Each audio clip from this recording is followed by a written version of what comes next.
Well, welcome back, students at Spring Lake Village, as we continue our special December lecture series devoted to Hanukkah and Christmas. So last week we explored the origins of the Feast of Lights, better known in Hebrew as Hanukkah, and we had a discussion of the revolt of the Maccabees in the 2nd century BC, their epic struggle against Hellenistic influence, and the rededication and purification of the temple in Jerusalem. Well, this week we're going to examine one of the most famous stories connected with the Christmas narrative, namely the story of the wise men, or as they are called or referred to in the Gospel of Matthew, the Magi. So let's begin then with our second lecture in this series, We Three Kings, the real story of the wise men from the East. So as you know, the biblical account of the so-called wise men is only recorded in the Gospel of St. Matthew, namely Matthew chapter 2, verses 1 to 12. I'll give you just a brief overview, of course, of that famous gospel account. So after Jesus was born in Bethlehem in Judea during the time of King Herod, now of course King Herod was the famous despot, a vassal king of Rome who had been installed on the throne of Judea. Of course, famous as a master builder, his most famous architectural accomplishment was the final rebuilding of the second temple. A massive platform was constructed on the Temple Mount, and it was regarded as one of the great architectural wonders of the world. But as you know, King Herod, as he appears in the historical record, especially in the historical accounts of the historian Josephus, was a very paranoid king. And when he heard about the birth of a Messiah figure, of course, that very much frightened him, startled him, especially when he heard that, in fact, a claimant to the throne of David was born in Bethlehem. So as the Matthew narrative continues, so the wise men told Herod, in Bethlehem in Judea, for this is what the prophet has written, but you, Bethlehem, in the land of Judah, are by no means least among the rulers of Judah, for out of you will come a ruler who will shepherd my people Israel. And then Herod called the Magi secretly and found out from them the exact time the star had appeared. He sent them to Bethlehem and said, go and search carefully for the child. And as soon as you find him, report to me so that I too may go and worship him. But as you know, he simply wanted the Magi to search out the Christ child, and he in turn could go and have him put to death. But the wise men did not return to Herod. Instead, they returned to their own lands. And as you know, and this comes by way of, I believe, the Gospel of Luke, the slaughter of the innocents, when Herod ordered the murder of all male children 2 years and under. But in the Matthew narrative, we know that the wise men did visit the infant Jesus, not in a manger as is often represented in many iconographic representations of the adoration of the Magi, but in fact, they visited the family of Jesus, the Christ child, Mary and Joseph, not in a manger, but in a house. So in Matthew, the Greek word is oikos, or a variant of that, oikia, which is in fact a household. And there they presented him with three gifts of gold, frankincense, and myrrh. And again, they did not return to Herod, but instead returned to their homeland. And we, as far as the biblical narrative is concerned, no other mention is made of them. So let's discuss the famous gifts of the Magi, which appear in most of the pictorial depictions, namely the adoration of the Magi. Scholars have attempted to offer various interpretations behind the meaning of the three gifts of gold, frankincense, and myrrh. And the fact that three gifts were presented has led to the conclusion, perhaps, that there were only three wise men that appear. But in fact, we don't know how many kings from the east actually appeared. So gold, frankincense, and myrrh were presented to the Christ child.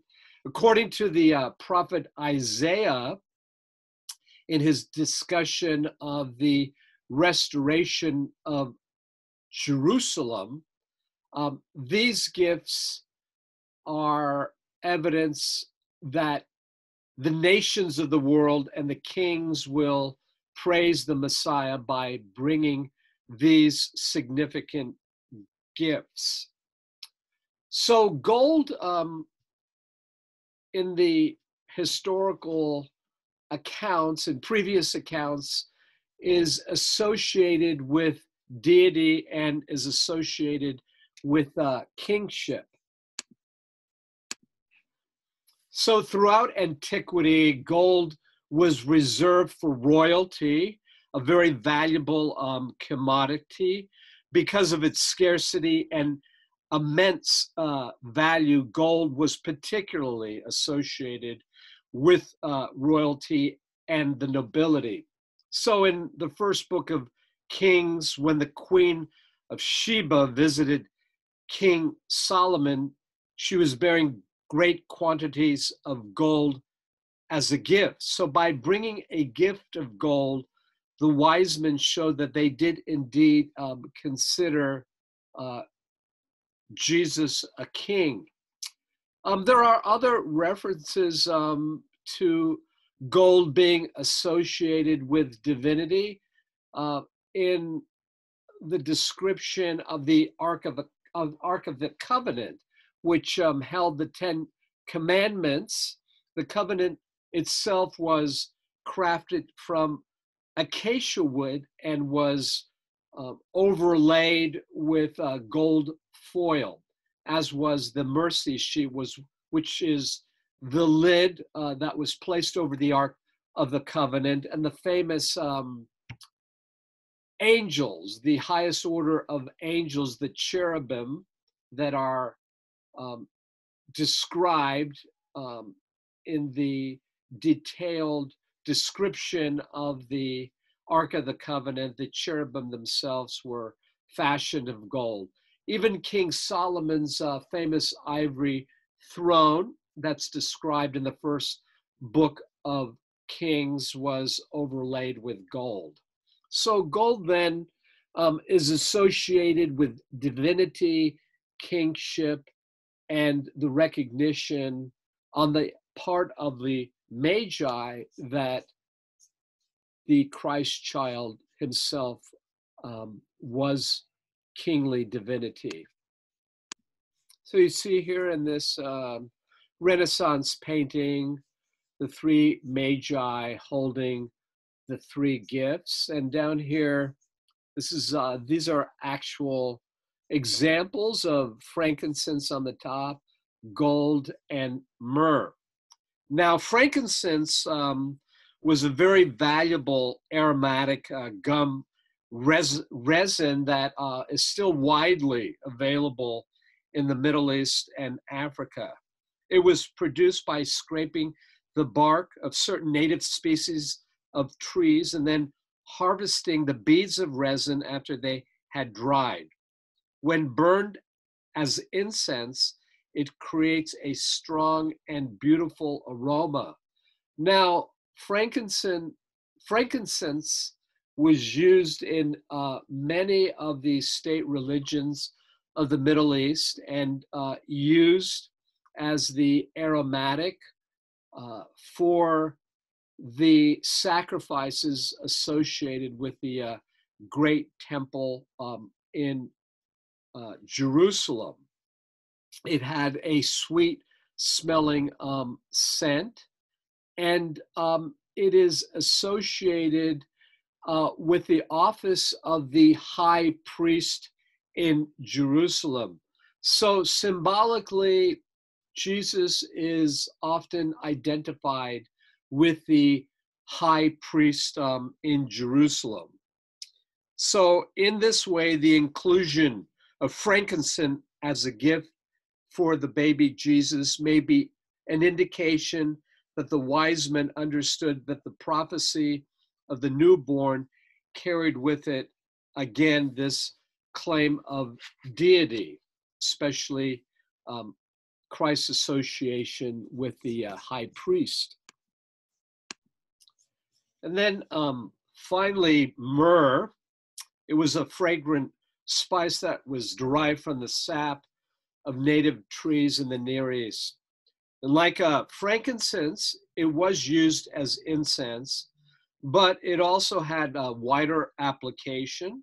It was used as a perfume, anointing oil, and even imbibed as a medicinal tonic. So as an herb, it was mixed with olive oil to make a chrism, the ointment marking Jesus as a royal figure, as a king. So this same chrism was used to anoint the kings of Israel. David, Saul, Solomon were anointed with oil and myrrh. And in Jewish ritual, myrrh was also used in burial practices. So the myrrh is in a way foreshadowing the anointing of the body of Christ before his burial. And myrrh, again, very much part of Jewish ritual in the embalming of the dead. So this is a discussion of the famous three gifts of the Magi and various interpretations regarding the symbolism behind these three gifts. So who were these wise men? In the Matthew account, the word that appears for wise men is magoi, which is the Greek plural of the Latin magi. So in the King James Version, the translation is wise men. Other translations use the word astrologers in place of magi.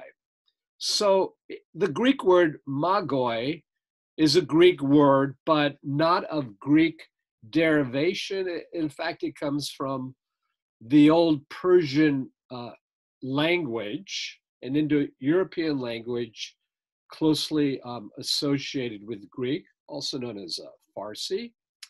The word in Old Persian is magu, which is actually an adjective, sometimes translated as powerful one or prosperous one. but it is the word used in the New Testament, magi, and there is actually quite a bit we know about the magi from the historical record. In antiquity, the magi were members of a priestly caste of the ancient religion of the Persians, namely Zoroastrianism. This was the state religion of the Persians, in which the all-powerful god Ahura Mazda was worshipped, symbolized by eternal flame. And the Zoroastrian priests had immense power.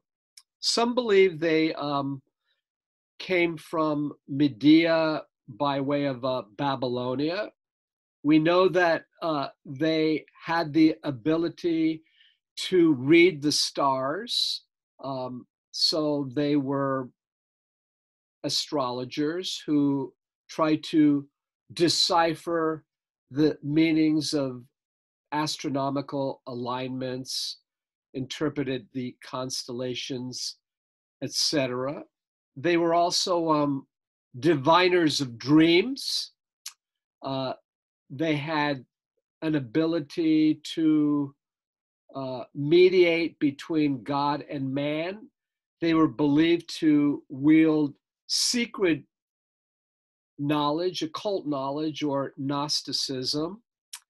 And within the Persian hierarchy, they were sought after by the kings on high. So Cyrus the Great, Xerxes, Darius would consult them as very important state advisors.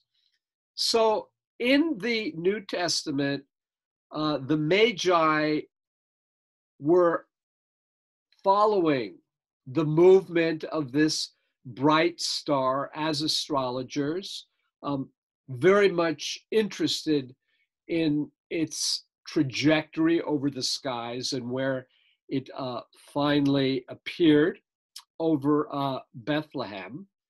And in the biblical account, the Magi identified Bethlehem, which is actually referenced in the minor prophet Micah in the Old Testament as a Bethlehem Ephrathah, as foretelling the birthplace of the Jewish Messiah.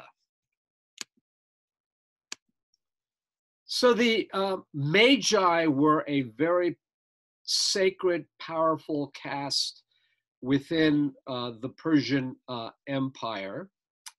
And they held at once a priestly role and a governmental role. They have often been called the great kingmakers of the Persian Empire because of the immense power they wielded at the court of the king on high. So the Magi then appear in the Gospel of St. Matthew as, in later tradition, the three wise kings of the East.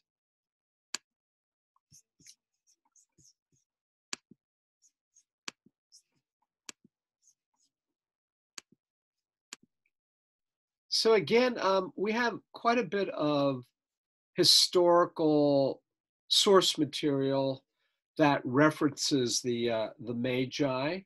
One of the most important sources comes from the Greek historian Herodotus, perhaps the most famous historian of the ancient world, best known for his account of the Persian Wars, the epic battle between the Greek city-states and the Persian Empire in the first quarter of the 5th century BC. And he discusses the origin of the so-called Magi as originating from the Medes.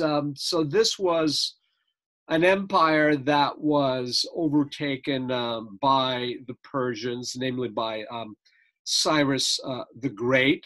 And again, they, after an unsuccessful attempt to gain political control of the empire, the Medes turned from politics to piety, and they became within the great empire of Persia the sort of philosopher kings, ones who provided illumination, secret knowledge to the court of the king on high. And the Medes, the Medes and their priestly caste of magi then became all important in the interpretation of dreams and providing occult knowledge, secret knowledge to the Persians. And again, as I mentioned, often seen as the great kingmakers. They were also famed for their ability in medicine, natural sciences as well. The Jewish historian Philo of Alexandria comments on their original research in the sciences. And we have quite a few depictions, as you know, but some of the more interesting depictions show them wearing a very interesting hat or cap known as the Phrygian headdress. So Phrygian. And here you see them in a sculptural relief that appears on a sarcophagus. But this is perhaps the most famous from a 6th century mosaic that adorned the magnificent Byzantine church or basilica of Sant'Apollinare Nuovo in Ravenna, Italy. And oftentimes this particular cap, if you will, is associated with Eastern kings, but it's also a symbol of magicians or philosophers. And in later iconography, it is associated as the cap of magicians, which, of course, bears the root of magus.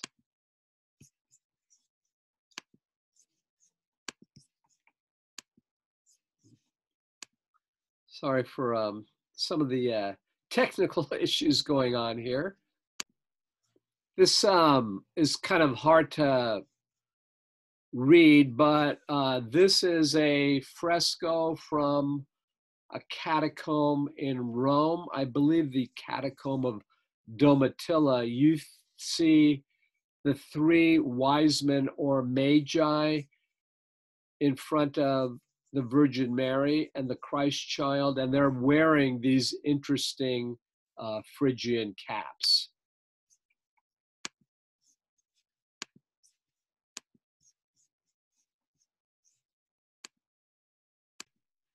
So it's not until the 3rd century AD that the Magi were described as kings. And if you go back to the book of Psalms, especially Psalm 72:11, the verse, "May all kings fall down before him." So perhaps that psalm is sort of presaging the Magi as kings from the East. Now, there have been attempts, of course, to give the Magi names. And again, by the 6th century, there are 3 Magi that are identified as kings. So from the 6th century, there's a Coptic manuscript that actually names the three magi. One is King Hormizda of Persia, another King Yazdegerd of Saba, and King Perazad of Sheba. Now, Saba and Sheba, of course, Saba is an ancient Arabic kingdom, and Sheba, the famed kingdom of the Queen of Sheba on the Horn of Africa. Another 8th century manuscript identifies the three wise men as Bithasaria, Malikior, and Gathaspa. These appear again in the 8th century Alexandrian manuscript called Excerpta Latina Barbari. So the Latinized transliteration of Balthasar, Melchior, and Gaspar, or Casper. Now, Balthasar is often associated with a king of Arabia, and as I mentioned, maybe the kingdom of Sheba in present-day Ethiopia. Melchior again as a Persian king, and Gaspar as a king from far off India. There is a apocryphal gospel, an apocryphal narrative, those series of books in the Apocrypha that are not associated with the canon of the Bible, the so-called Gospel of Saint Thomas associates Gaspar with an Indian potentate by the name of Gupta Faraza, again mentioned in the Acts of St. Thomas, and supposedly, well, according to the historical records, Gupta Fasara or Gupta Farasa declared independence from the kingdom of the Arsacids and becomes the first Indian Parthian king. So you have this co-regency of Parthia, which was sort of the last of the great Persian empires, merging with this ancient Indian realm and establishing a new empire, this Indian Parthian king. And Gupta Farasa would go on to establish a city in present-day Afghanistan, a city that bears his name. We know it, of course, as the city of Kandahar. So very interesting sort of historical references that exist that have attempted to identify the three kings or the three magi. More recently, some scholars have suggested that perhaps these three kings hailed from the immensely prosperous merchant kingdom of Nabatea that was located in the northwestern region of Arabia. So Nabatea, its capital of Petra, the famous rose red city, half as old of time. For nearly 4 centuries, it was a great caravan empire, part of the great spice road, selling famous commodities, precious commodities, exotic spices, etc., that made it immensely wealthy and quite close to Palestine. So at about the time of Jesus's birth, the Nabatean king Aretas IV had a strong motivation to send diplomats to the court of King Herod with rich gifts. And this historical reference is preserved in Josephus. So, learning of the birth of a new king of the Jews, they set out on their historic kingdom. So, just sort of another sort of interesting theory about the identity of the Magi.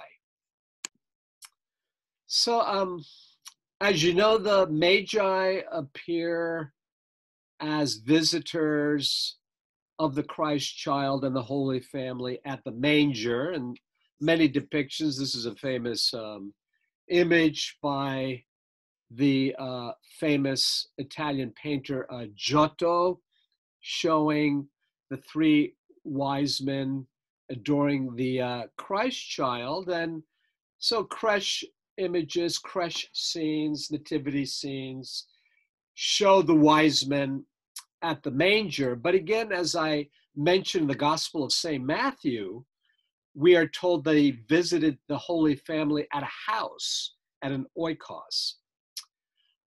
Although the wise men are associated with Christmas, they were later celebrated at the Feast of Epiphany, which is celebrated in the Christian calendar on the 6th day of January, January the 6th. And the evening before is called Twelfth Night. But Epiphany is from the Greek epiphania, which means to make manifest. And in the Christian calendar, Epiphany is normally associated with the baptism of Christ, when John the Baptist baptized the adult Jesus in the River Jordan, at which time the divinity of Jesus is revealed with the dove being made manifest. So Epiphany, the manifestation of Christ's divinity. But later on, it was associated with the arrival of the Magi. And so 12th night in particular was celebrated early on by the Western Church. In fact, the Feast of the Epiphany actually was celebrated by the Christian Church even before Christmas became an official holiday in the Christian calendar. So we have 12th night, the 12th night of Christmas being celebrated, also associated with Epiphany. So at Epiphany, a number of celebrations. Even today, the Feast of the Epiphany is celebrated in Greece, in Italy, and in other parts of Europe. A number of traditions, rituals like the blessing of the water, special sugar pastries associated with Epiphany, the receiving of small gifts. So even today, gifts are presented to children, remembrance of the small gifts associated with the gifts of the Magi to the infant Jesus.